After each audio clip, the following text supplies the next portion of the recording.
कोरटकरचा नागपुरात वावर होता, पण तो पोलिसांनी काही त्याला पकडलेला नाहीये, त्याच्यावर वॉच ठेवला नाही असं दिसतंय। धमकी प्रकरणानंतर कोरटकरचा नागपुरामध्ये वावर होता, तो नागपूरमध्येच होता, तरी सुद्धा त्याला अटक झाली नाही।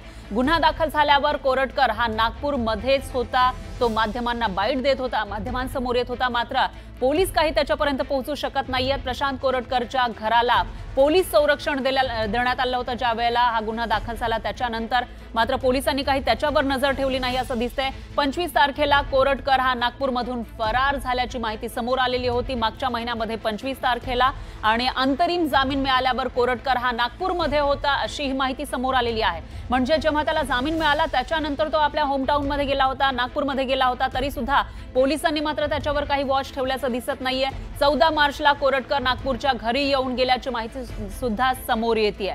त्याच्यामुळे आता पोलिसांच्या कार्यक्षमतेवर प्रश्नचिन्ह उपस्थित होताना दिसतंय। पोलिसांनी प्रशांत कोरटकरवर पाळत का ठेवली नाही, एवढ्या वेळेला त्यांच्याकडे टायमिंग होता, तरी सुद्धा त्यांनी का त्याच्यावर पाळत ठेवली नाही असा सवाल या ठिकाणी उपस्थित होतोय।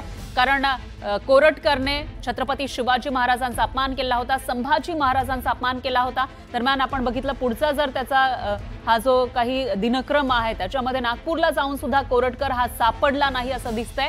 नागपूरमध्ये गेला होता तरी सुद्धा पोलिसांनी त्याला पकडलेला नाहीये। मग त्याच्यामध्ये कोल्हापूर पोलीस असतील, चंद्रपूर पोलीस असतील किंवा नागपूरचे पोलीस स्वतः पोलीस इंदूरला गेले तरी सुद्धा कोरटकर मात्र सापडलेला नाही।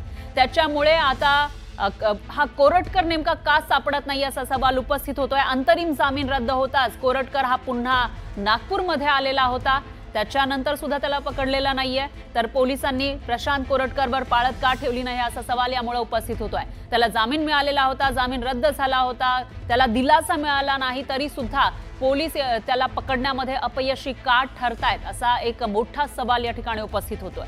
दरम्यान चंद्रपूरचं आपण बघितलं तर अंतरिम जामिनावर असताना कोरटकर हा चंद्रपूरमध्ये होता अशी ही माहिती समोर आलेली आहे। याचाच अर्थ 13 आणि 14 मार्चला चंद्रपूरमधून हॉटेलमध्ये तो मुक्कामी असल्याची माहिती समोर आलेली आहे। चंद्रपूरमध्ये तो होता तरी सुद्धा तो पकडला गेलेला नाही, आणि त्याच्यामध्ये आपण पुढे बघितलं तो कुठे कुठे गेला, कशा पद्धतीने गेला हे सगळं बघितलं तर आपल्या लक्षात येईल की पोलीस त्याला सहजपणे पकडू शकले असते किंवा ॲटलिस्ट त्याच्यावर पाळत तरी ठेवू शकले असते, मात्र यापैकी काहीही पोलिसांनी केलेलं दिसत नाही। आणि आता आपण बघितलं तर तो मात्र पोलिसांच्या हाती लागले